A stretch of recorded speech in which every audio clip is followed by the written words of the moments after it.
Hello friends, welcome back to my channel.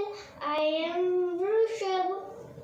So today I made a 3D food pyramid.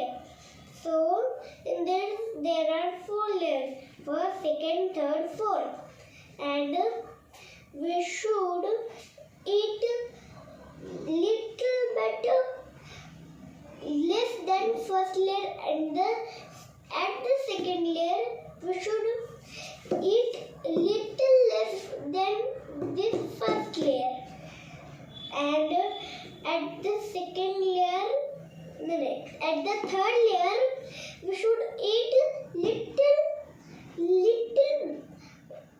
too much little than this.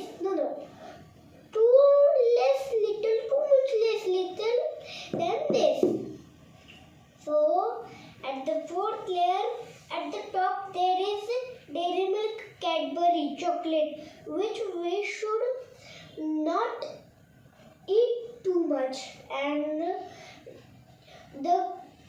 if we eat Cadbury too much, our teeth will get broken. That we need to go to the doctor to take out our teeth.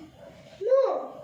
And in ice cream there is too much sugar, and ice cream is very cold for you. It means for your tongue. No. And we should eat this very less. We should eat only this much. So bye. If you like my video,